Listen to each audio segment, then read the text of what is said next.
Salut Elodie, Salut Ludivine. je suis ravie de t'accueillir aujourd'hui. On va échanger ensemble sur ton parcours, ce qui a fait que tu as choisi de devenir travel planner et sur ton activité. Alors dis-moi, qu'est-ce que tu faisais avant de te lancer comme travel planner? Alors avant, j'étais aide-soignante de nuit. Enfin, je le Ok. suis toujours parce que mon diplôme n'a pas disparu. Et en fait, je le fais toujours parce que j'adore ce métier. Mais c'est vrai que le planning, l'emploi du temps, travailler de nuit, ça n'a jamais été facile, même Ouais. si c'est moi qui l'ai choisi et que j'ai aimé. Donc, quand l'opportunité de travel planner s'est présentée, j'ai pas hésité. Et du coup, qu'est-ce qu'il y a, comment tu as découvert le métier? Et ben sur les réseaux sociaux, honnêtement, sur le réseau social Happy Travel Academy. Sur Instagram? Voilà, sur Instagram. Et en fait, le contact a été facile, tout a été très clair et ça m'a tout de suite donné envie de me lancer. Et à la base, tu voyageais beaucoup. C'était quoi, qu'est-ce qui a fait que tu t'es dit, ah mais c'est ce métier que j'aimerais faire? Et bah, je voyageais beaucoup et je prenais beaucoup de plaisir à préparer mes propres voyages, mes itinéraires. J'adorais ça, alors qu'avec les personnes avec qui je partais, pour eux, c'était une corvée.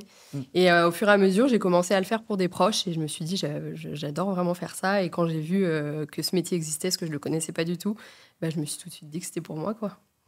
Et Mm.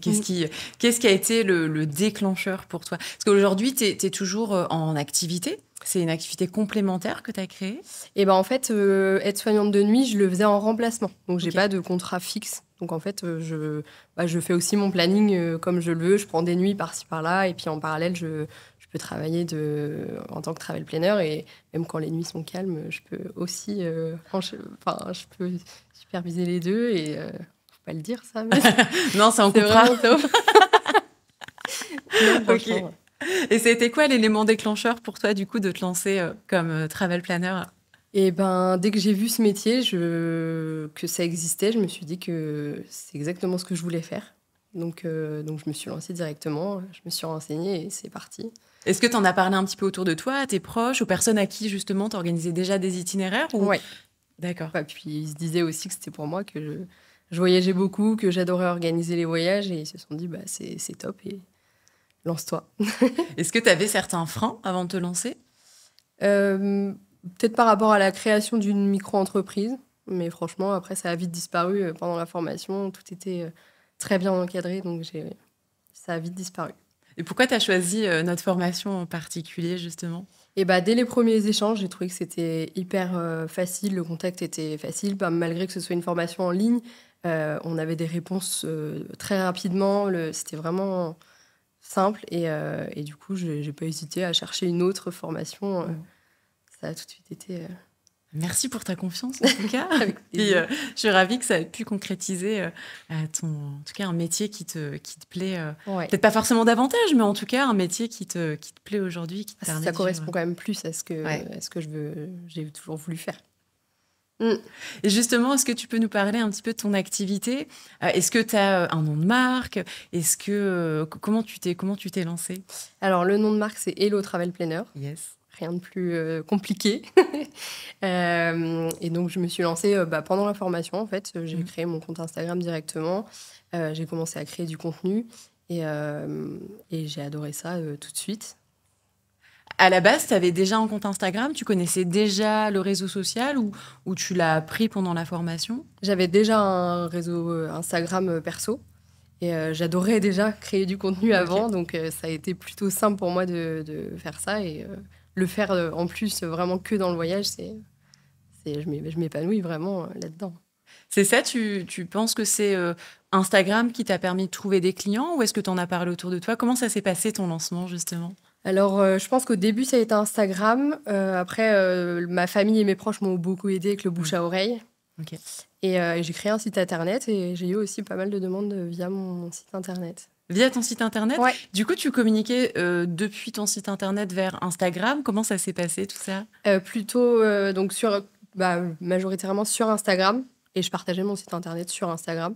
Ok. Donc les gens allaient dessus et ou alors ils me trouvaient par mes cartes de visite. Mm. J'ai aussi fait des cartes de visite. Et là, c'était vraiment que le site internet pour des gens qui n'ont pas forcément Instagram. Trop chouette. Mm. Et du coup, tu t'es lancée officiellement à quel moment? Il y a combien de temps? Eh bien, en mai 2024. Ok. Mm. Et alors, comment ça se passe? C'est quoi ton état d'esprit depuis que tu t'es lancée? Bah, j'adore ce que je fais, de pouvoir travailler quand je veux, mais travailler, parce que vraiment, c'est quelque chose que j'adore faire, donc c'est vraiment top. Tu as pu accompagner combien de projets clients? Enfin, combien? Je suis dans mon 7e accompagnement voyage, Ok, dont chouette. 3 prévus l'année prochaine, donc c'est cool. Comment ça s'est passé ces clients? Du coup, c'est Instagram, c'est le bouche à oreille? Alors, Instagram, le bouche à oreille et les cartes de visite, enfin, c'est vraiment. Mais Ah, je pense que c'est plus le bouche à oreille qui a fonctionné pour l'instant, parce que c'est pas mal de gens enfin, de là où j'habite, autour d'Angers. chouette, on a bien parlé autour de toi, c'est Voilà, top. c'est ça. Et qu'est-ce que chercher? Est-ce que c'est des personnes qui avaient l'habitude d'organiser par eux-mêmes? Est-ce qu'elles achetaient via des agences? C'est quoi leur profil?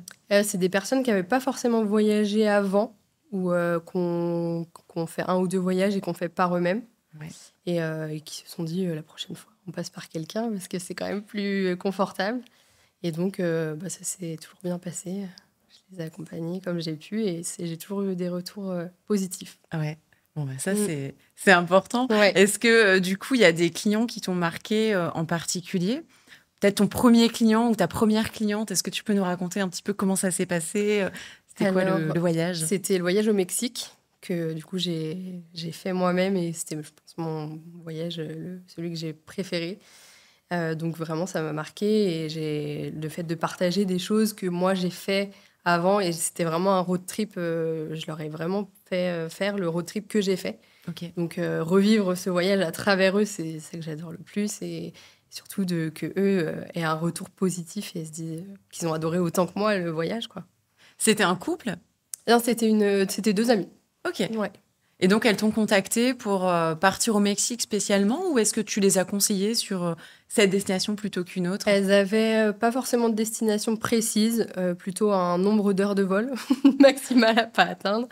Et le Mexique, c'était un bon compromis, parce que sinon c'était l'Indonésie, c'était trop loin. Donc le Mexique, moi je l'aurais conseillé tout de suite, en particulier le Yucatan, que j'ai fait, et ça a été directement OK pour elles. En général, les demandes clients que tu as, justement, est-ce que les personnes savent déjà où est-ce qu'elles veulent aller ou est-ce que bah, tu les conseilles? Comment ça se passe, cet échange préalable à l'organisation d'itinéraire? Et ben, certains sont fixés sur leur destination et d'autres pas du tout. Ok. D'autres, je leur propose en fonction, bah, de leur budget, de leurs envies, plutôt aventure, plutôt mer, plutôt road trip. Donc ça dépend vraiment des clients. Il y a un voyage famille l'année prochaine, c'était la Croatie et pas autre part. Donc ça dépend des clients. Et toi, tu es spécialisé, c'est quoi le positionnement de ton activité? Est-ce que tu es spécialisé sur des destinations, sur un profil de voyageur? Comment tu as choisi ça? Moi, c'est plutôt les road trips, du Mhm. coup en solo ou entre amis, en couple, parce que c'est ce que j'ai fait le plus. Donc c'est ce que je connais le mieux et c'est ce sur quoi je peux le plus me positionner. En général, du coup, c'est plutôt des femmes ou des hommes qui te contactent? Plutôt des femmes, je dirais. Ouais, c'est plutôt des femmes. Après, j'ai eu un couple en lune de miel, Ah, une famille, donc il y a un petit peu de tout, mais c'est plutôt des femmes qui contactent, j'ai l'impression. Je pense la que lune les de hommes, c'est plus miel, pour les surprises. ça, on en parlait tout à l'heure. Du coup, Ouais. je sais pas si on coupera ça. La lune de miel, est-ce que tu veux nous en parler un petit peu, justement? Et ben, c'était une lune de miel à Bali Ok. que j'ai fait aussi, donc j'ai pu les accompagner plus facilement. Et je leur avais trouvé une super activité. J'espérais que ça leur plaise. C'est de créer des bagues artisanales à Bali. Et du Ah. coup, pile dans le sujet de la lune de miel, et ils ont adoré. Donc, franchement, c'était top. J'ai eu que des retours positifs. Donc, génial. Chouette. En road trip aussi. Ils ont fait des îles autour, tout ça. Ok. Donc en Donc, road trip, du coup, comment ça se passe un road trip à Bali? Est-ce qu'ils louent leur propre voiture? Est-ce qu'ils partent en tuk-tuk? Comment ça alors, s'organise? pour Bali, moi, je leur ai pas conseillé de louer une voiture parce que la circulation est pas top. Mm. Donc, en fait, ça dépendait de où ils allaient à chaque fois. Soit il y a un endroit où, par exemple, à Ubud, dans le centre de Bali, c'était plus facile à pied que de louer quelque chose. Par contre, ailleurs, ils ont loué beaucoup de scooters. Mhm. Voilà. Et puis sinon, quand ils se déplaçaient d'hébergement en hébergement, c'était en taxi. Ok. Avec les bagages, c'était quand même plus simple. Et là, tu nous as parlé de 2 destinations que tu connais, Ouais. dans lesquelles, toi, tu as été. Est-ce qu'il t'arrive d'organiser des itinéraires dans des destinations que tu ne connais pas du tout? Oui, on m'en demande souvent. Alors je suis, à chaque fois très transparente en leur expliquant que j'ai jamais fait cette destination et et pour l'instant, ils m'ont toujours fait confiance quand même, donc c'est top. Et toi, comment tu t'y prends, du coup, quand tu connais pas du tout, une destination?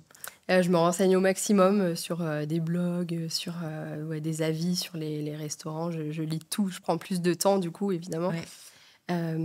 Mais pour l'instant, ouais, ça s'est très bien passé. Il y a pas eu de soucis. Et finalement, ça fait économiser, des heures, des semaines de recherche, j'imagine, à tes clients. Est-ce que c'est ça, qu'ils recherchent avant tout chez toi? C'est un conseil? Qu'est-ce qu'ils te demandent? C'est quoi leur demande initiale? C'est plutôt, ouais, le temps et pour eux, c'est une corvée de rechercher, en fait, Mmh. les billets, et les hébergements et aussi, le fait d'avoir un carnet d'itinéraire, tout tracé. Pour eux, ils découvrent le voyage en même temps qu'ils le vivent et c'est ça qui est incroyable pour eux. Tu avais l'habitude déjà en amont d'organiser toi tes propres itinéraires. Qu'est-ce que tu dirais que la formation t'a apporté en plus sur ça? Alors, bah, la réglementation dans le tourisme, parce que moi, du coup, je viens du milieu de la santé Ouais. sociale, donc je j'avais aucun tips là-dessus et ça m'a vraiment, appris, toutes les bases du tourisme, même dans la profondeur. Franchement, ça a été, très clair pour moi et j'aurais pas pu me lancer, je pense, sans la formation. C'était quoi les avantages que tu trouvés dans cette formation? Bah, le contact qui est très facile du coup avec, toute l'équipe, pédagogie. Le fait de rencontrer d'autres, travel planners, de Mmh. pouvoir échanger, partager et de pas être seul, malgré que ce soit une formation où on est seul chez soi et les cours qui étaient très, très clairs, enfin on prenait du plaisir en fait à être en cours, C'était vraiment. fun ou pas? Ouais, Un franchement peu? c'était fun. Trop chouette. Mmh. Du coup, c'est quoi tes objectifs en tant que travel planner? Est-ce que tu penses garder ton activité, à l'hôpital à côté? Ou est-ce que tu penses te lancer à temps plein? C'est quoi tes plans? Le but, ce serait d'en faire le maximum et si je peux en vivre vraiment, à 100. Ouais. Après, pour l'instant, ça me gêne pas de continuer de temps en temps parce que j'avoue que je suis attachée à des collègues, tout ça. OK. Enfin, vraiment, c'est un métier que j'affectionne aussi donc allier les 2, ça me va très bien. Mmh. Comment tu arrives à t'organiser entre les 2 activités, du coup? Bon, on pourrait se dire, tu travailles, dans l'une des activités la nuit et l'autre le jour, mais concrètement, comment ça se passe? Et ben, du coup, comme je choisis les nuits que je fais, s'il y a des semaines où j'ai, pas envie de faire de nuit et que je veux vraiment me consacrer à l'activité travel planner, je le fais, sans souci et quand je travaille, la nuit, par exemple, bah, j'ai tout mon après-midi d'après, pour travailler sur mes voyages Et quand tu as suivi la formation, c'était aussi, cette organisation que tu as eue? C'est vrai que c'est pas forcément facile toujours de se mmh, projeter dans une formation quand on a un job oui. déjà à temps plein ou toi qui prend un certain temps. Comment toi, tu t'es organisée dans la formation pour, être sûre de la finaliser? Ouais, bah, c'était un peu ça, du coup, je faisais les nuits. Alors quand les nuits étaient calmes, comme je disais tout à l'heure, je pouvais, un petit peu avancer, sur les cours et sinon les après-midi ou, les jours de repos, parce que les nuits, c'est des nuits de 10 heures, donc on a plus de jours de repos, donc ça me permettait d'avancer, pas mal sur la formation. Est-ce qu'il y a des conseils que tu peux partager à des personnes qui voudraient, qui s'interrogent sur le suivi de la formation, qui pensent peut-être ne pas avoir assez de temps? Quels sont les conseils que tu voudrais partager? Bah, que le temps, on le trouve toujours si c'est quelque chose qu'on veut faire Ouais. vraiment et qu'on est passionné par le métier, le temps, on le trouve et dès qu'on commence la formation, ça va être tellement intéressante qu'on enchaîne et qu'on voit pas le temps passer, en fait. Bon, c'est bien. C'est pas comme une série Netflix, mais en tout cas, Non, tu es, ouais. dedans comme. Non, ouais, franchement, c'est top. Est-ce qu'il y a des choses que tu veux nous partager dont on n'a pas forcément parlé encore? Heu, Qu'est-ce qu'on aurait pas parlé? Peut-être une destination, quelques destinations phares que tu vas pouvoir recommander pour des road trips à de futurs voyageurs? Et bah, le Mexique, le Yucatan, surtout. J'ai fait la Hongrie en Europe, je pense que c'est mon OK. pays, phare de l'Europe que j'ai adoré, Budapest en particulier. New York, que j'ai fait en été, que j'aimerais beaucoup découvrir en hiver, mais c'est vraiment magnifique à visiter. Et du coup, prenons justement, Budapest. C'est quoi ou la Hongrie de façon, globale. Est-ce qu'il y a des spots que tu recommandes en particulier? Et ben, faut tester tous les termes possibles. Parce que vraiment, c'est un truc de fou. L'hiver, être dans une eau à 40 degrés, alors qu'il fait -10 dehors, c'est incroyable.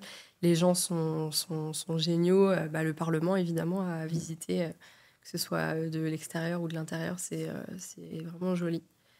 Mais Budapest, en général, juste de se balader, c'est une ambiance particulière. Et qu'est-ce qu'on mange à Budapest?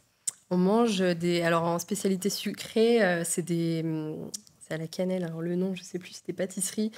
Et à l'intérieur, on met ce qu'on veut. Alors, ça, c'est Ah, vraiment top. j'ai déjà C'est vu ça. Ah, ça donne c'est trop envie. incroyable, ouais, c'est vraiment trop bon.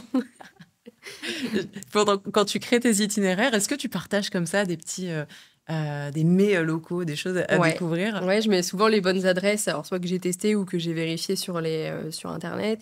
Alors, par jour d'itinéraire, les adresses qu'il y a dans le coin qui sont à visiter et les spécialités locales. Ça, c'est bien. Parce que Ouais. pour nous, Français, c'est quand même important de bien manger. Bah oui. Et à c'est l'étranger, c'est pas toujours facile. Oui. Selon les pays, ouais, c'est jamais pareil. Est-ce qu'il y a des conseils que tu voudrais partager aux voyageurs? Eh bien, de ne pas hésiter à se laisser guider pour un voyage, de nous faire confiance et d'être surpris en voyage. De se laisser surprendre. Voilà, C'est aussi le voyage. c'est ça. Trop chouette. Et ben, merci beaucoup, Élodie, Avec plaisir. de nous avoir partagé ton aventure. Il y a autre chose que tu souhaitais rajouter? C'est tout, je pense qu'on a fait le tour. Tout est OK? Bon, je Merci suis à ravie, toi. en tout cas. Merci beaucoup. Et à très vite. À très vite. Comment ça a été?